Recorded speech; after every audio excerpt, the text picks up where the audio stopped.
Audio on demand from Vision Christian Media. And this is a warning for parents that due to the adult themes being discussed in today's program, it's not recommended for young listeners.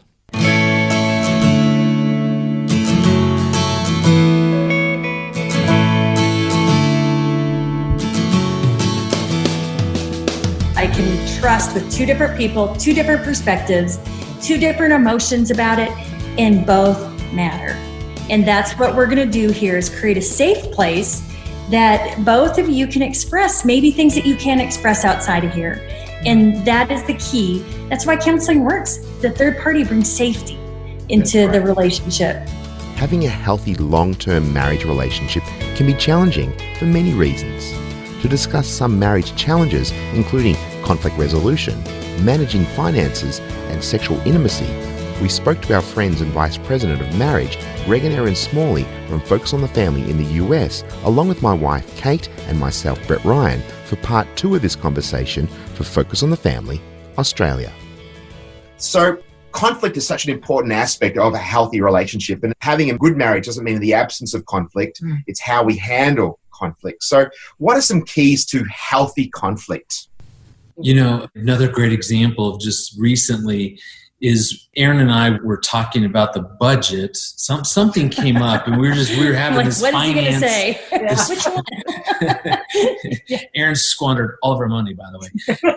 Something came up. Well, all of our kids were around, and you know, we don't mind to have disagreements in front of our kids. We want them to know that's okay, and here's how we can work through it. Yeah. But we were getting into it, and I mean, I shut down. I think it was Greg getting into it. Probably. It was most certainly. You got pretty triggered in there. Something happened. I got very triggered. But here's what happened, though, that so shocked me. Remember, we've been married 28 years, and like we teach people how to have good, healthy conversations and fights. And Erin walks over to me. So she gets up. She walks right towards me. And honestly, there was a part of me thinking, oh my gosh, she's not going to hit me. I have never once. And she hasn't. But she just very purposely came right at me. And she got right down, like eye to eye. And I'm just shocked. I'm like, I don't even know what to do here. I don't remember writing about this or telling people to do this. And she goes, hey, I want you to know that you and I are on the same team, and I love you, and we're going to figure this out in a way that feels good to both of us. And then she just spun around and went and sat down. And I was so speechless. Oh, and then I planted one on him. And she kissed me. That's nice. All of this to say that again, we've been doing this for a long time, but there was something that felt so different that in the midst of that disagreement, to where clearly I was triggered, I was shutting down, to have her come over and remind me that you and I are on the same team and we're going to figure this out together. And then she kissed me, and then she went and sat down. We didn't try to deal with it right then and there. We revisited that issue later. But as you guys experience conflict, one of the gifts that you can give each other in your marriage is just remind each other, hey, we're in this together. We're in this for the long haul. Yeah. We're going to figure this out. We may not be able to do it right this moment, but I'm not going anywhere. You're not going anywhere. Years ago, I would not have been able to do what I did because I would have been so triggered. But as it was happening, I was able to just sit back and watch and go, he's getting really stirred up. I'm not quite sure. And I began checking. I was sitting across the room just checking in with myself going, okay, what am I feeling? What's going on for me over here? And I just kept talking and soothing. And pretty soon I was like, you know what? I'm open. I'm okay. And able to just walk over and reconnect. Isn't it interesting how often you can be in the middle of an argument, but you're actually on the same side? You're right. Yes. You're actually both on the same page about it, but because of who you are individually, so it's a different perspective and it's a different way to handle something, that you actually start arguing over something that you're actually both on the same page about. And then you go, what are we doing? And you have that self-check and you go, why are we arguing about this when we actually both agree on this topic? We have an enemy who wants to come in, kill, steal, and destroy our connection, our unity, our oneness. Yeah. And he's very, very clever in that. Actually, it's probably not that clever because to get our hearts shut down and triggered, well, then all bets are off. Yeah. And so recognizing that we both matter. I start almost every single counseling session with a couple when I'm starting to see them with, you know what, I see two people sitting in front of me. You're going to have different perspectives. I can trust with two different people, two different perspectives, two different emotions about it, and both matter. And that's what we're going to do here is create a safe place that both of you can express maybe things that you can't express outside of here. And that is the key. That's why counseling works. The third party brings safety into the relationship. Excellent. That's so very, very helpful. That's right. We've spoken previously about the importance of being on the same page and that you're on the same team. And one of the things that we would like to talk about briefly is in the area of finances. Someone come from a different family of origin. Again, that's the, different ways of looking at things. And maybe a family was more frugally minded and other families were a little bit more spending. When we first got married, Kate came from a very sort of a 5-star environment. Suffering was like going to a 3-star hotel. Real suffering. And so my parents were concerned that she would expect the same thing, but she didn't have that as a paradigm thinking. She came with an idea of being very good with money, good with finances. And that's because, of course, I had two parents, a mum and a dad, one that came from a very poor background. So when he had money, he didn't want us to be without. And then I also had a mother who was a budgeter. And so even though there was plenty of money, she would buy 1 packet of biscuits a week, and we all got 2.5 mince slices. And when our 2.5 were gone, that was it. And so I watched her, even though there was plenty of money splashed about and, our cars were bought for us and petrol was paid and all of that, I used to think to myself, this is ridiculous. Why would you do this? I'm working. But that was his way of showing love. Yeah. Because he didn't have that. And so it was understanding, of course, where somebody else had come from, their family of origin, and why they did certain things. But I was able to sit down with Brett's parents and say, look, I understand your concerns. Because they said, you're about to marry our son who's a nurse. He's never going to be a millionaire, and we've got real concerns about that. And I said to them, well, if I really wanted to live that lifestyle, I wouldn't be marrying a nurse. Yeah. So then she said she didn't want to marry a pastor, and then I became a pastor. That's true too.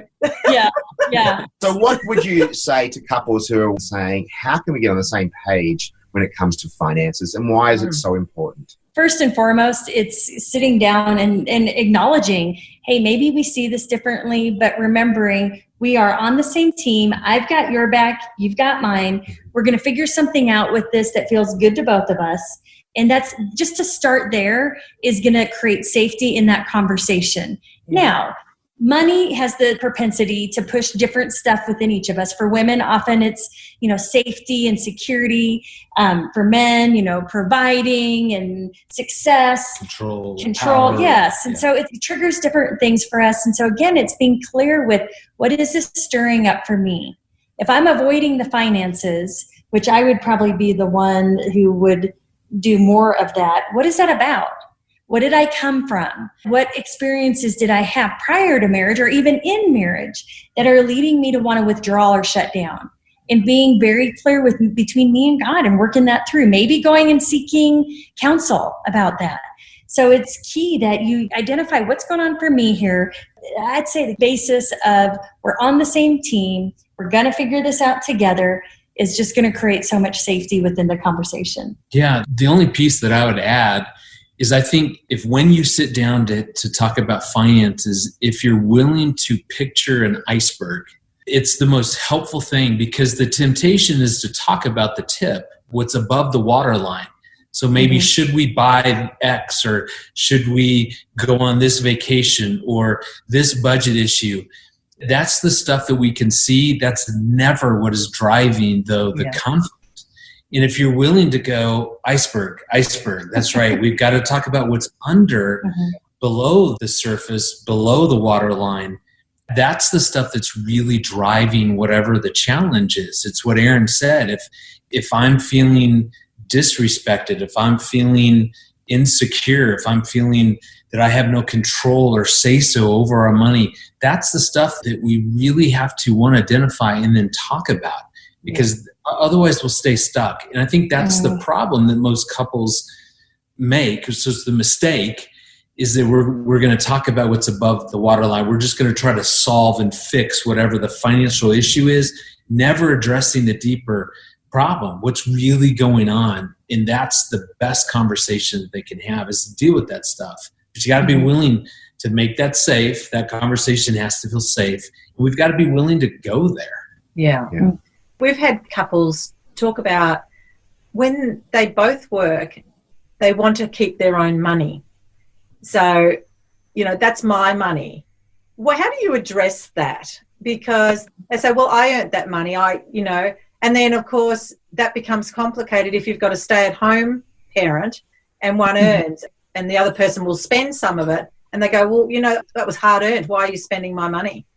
How do you address that? That's mine and that's yours, and the two separate bank accounts and all of that kind of scenario?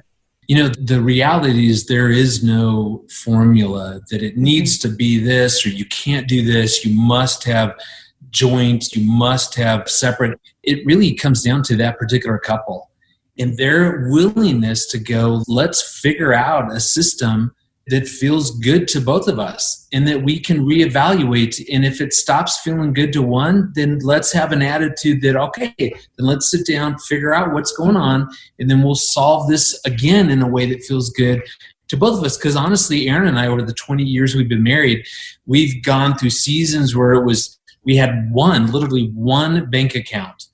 And we've had seasons to where we have multiple accounts in different paychecks or driving different things, but it's always come from a place that we've talked it through. Unity. And we've reached a place of unity going, yeah, we like that.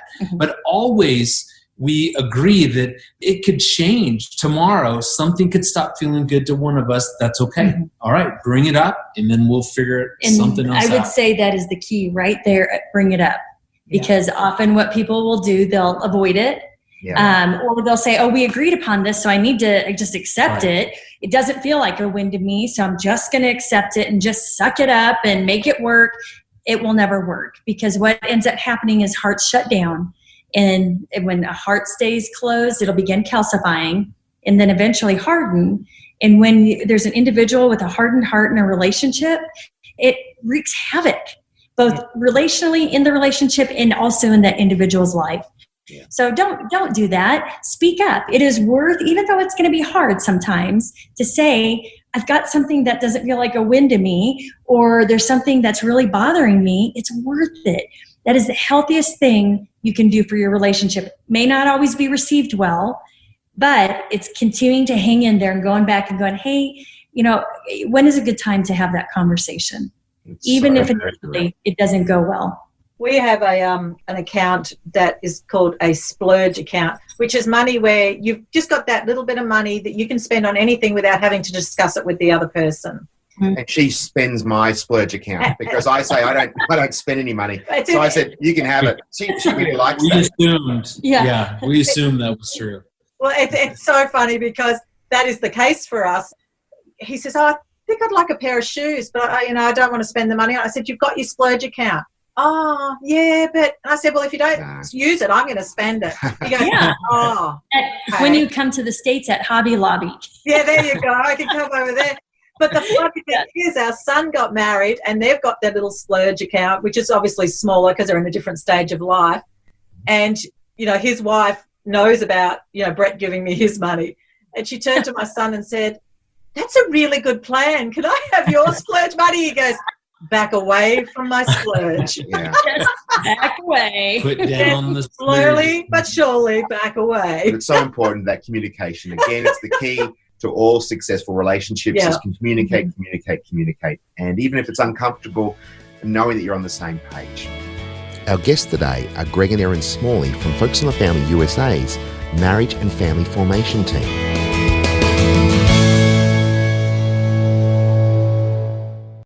The Word for Today is Australia's most widely read daily devotional, designed to give you practical teaching to keep you focused on your relationship with Jesus. Read it online or subscribe to the free printed edition at thewordfortoday.com.au.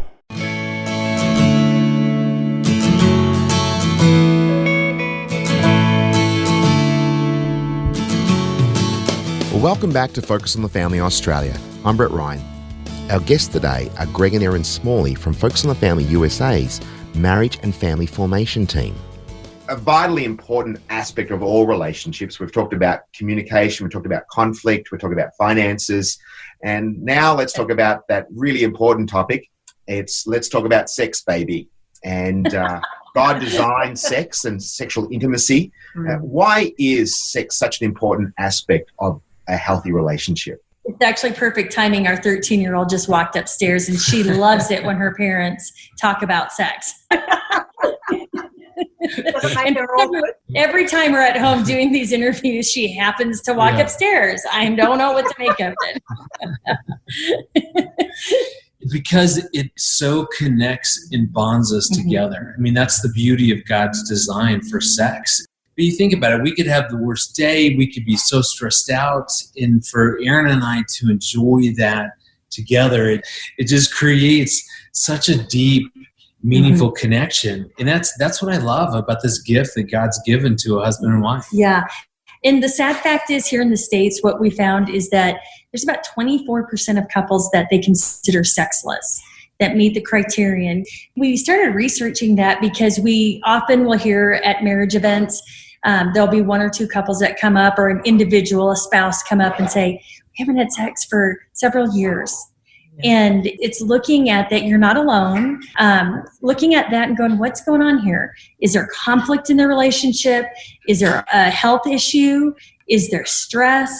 Is there disconnection? Is it a seasonal thing? What is going on? Is there depression? Is there addiction? It's looking at what's underneath that. Yeah. But again, just like we talked about, what couples often do, they don't talk about it. And that's something that we bring from our family of origin. If it wasn't something that was comfortably talked about, then you're not going to want to talk about it, especially if it's not going well, because then again, it taps into those deeper level issues, those deeper level heart things, triggers. And, it's difficult then to have that conversation. But again, I cannot stress enough, it is worth talking about it, worth pursuing that conversation in a way that feels safe. And if that means going in and getting a counselor, a Christian counselor, to sit with you, or a pastor, awesome, do it. It is worth pursuing because of the gift that is to a marriage. Greg, in a previous conversation, you were saying that in your first 2 or 3 years was difficult. If you could actually go back in time and actually speak to yourself back then, early on, what would you say in those first few years of marriage? Would you do things differently, and how would you approach it, especially when it comes to sexual intimacy? Yeah, I think the advice to my young self would be to understand that there are so many personal issues that I have not dealt with. And until I'm willing to deal with those, it's going to keep impacting my marriage. Is going to impact our communication. It's going to impact our conflict. It's going to impact our sexual relationship. And I think I was so focused on Erin as both the problem and the solution that I wasn't insightful enough. I was not aware that I was bringing so much baggage to the table that I wish that I could go back and put my arm around that young 23-year-old newly married kid and just say, it's okay.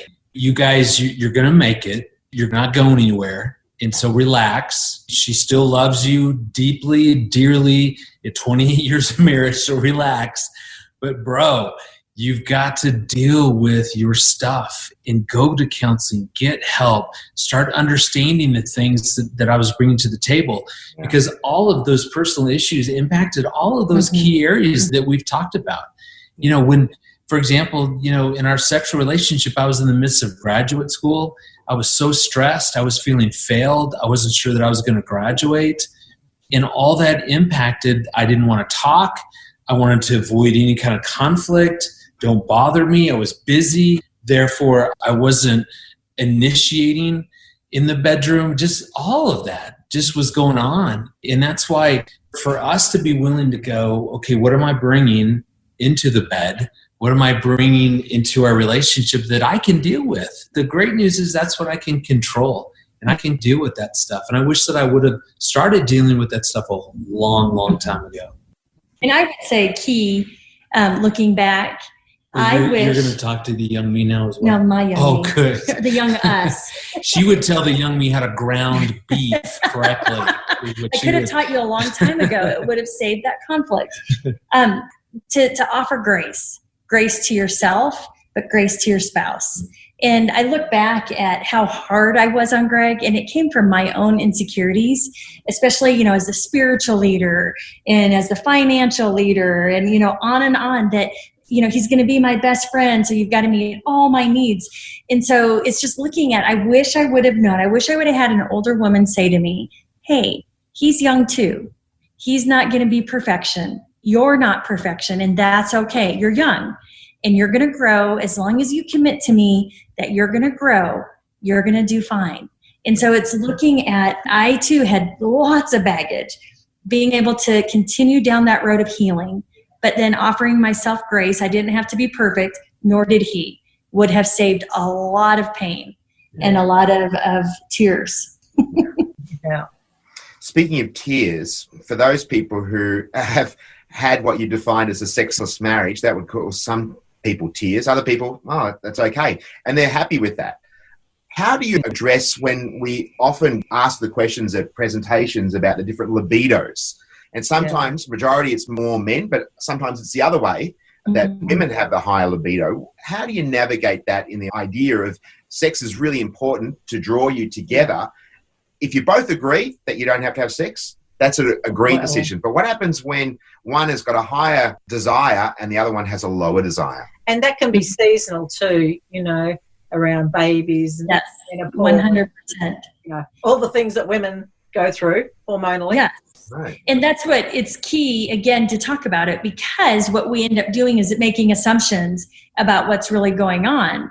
And I've worked with many couples that they haven't talked about it, haven't gotten under the deeper, what's brewing there. Is there a hormonal issue? Is it, a fear of pregnancy? Is there stress? What is going on at that deeper level? Because otherwise we start assigning meaning to that. Well, he doesn't find me attractive, or I'm not good enough, or maybe he's got someone else, and maybe it's pornography. So it's looking at, sit down and have that conversation. Your own narrative, don't you? Yes, you do. And often it's inaccurate. Yeah. It might be accurate, but then you'll know the truth as far as when you go and have that conversation. But it's also a commitment to, we're going to figure this out together. What works for you and works for me. And thus, we're going to create something that feels good to both of us. Yeah. I think there has to be a commitment to realize that every season is going to be different. And we'll have different needs, and we'll be able to enjoy a sexual relationship differently in each one of those seasons. And that's okay. So there has to be a willingness to go, okay, for this new season, this different season, what works? What do you want? What do I want? And that's why, again, going back to those conversation starters, again, Google, go online, type in conversation starters for couples, and there's going to be a whole bunch that deal with the sexual relationship. And it's so informative, and it's going to help you to better understand, okay, in this season, what will work? What do I want? What do I need? What is all that going to look like? So to Erin's point, be intentional, fight for that part of your relationship. It matters. It's a beautiful gift that God's given, because he knows what that does for the individuals and for the marriage. Well, Greg and Erin, thank you so much for sharing your wisdom, your experience, your expertise. We have trusted this has been a great benefit for many people. So thank you so very much. Thanks for having us. Pleasure, Always a pleasure, especially with you two. Thanks for joining us today. We hope this program has helped you consider the role of conflict, managing finances, and sexual intimacy in your marriage. To hear part 1 of our conversation with the Smalleys on the topics of family of origin, communication and conflict, along with other helpful resources to strengthen your relationship, go to families.org.au. On behalf of the Focus team, I'm Brett Ryan. We look forward to you tuning in next weekend for our next edition of Focus on the Family, Australia.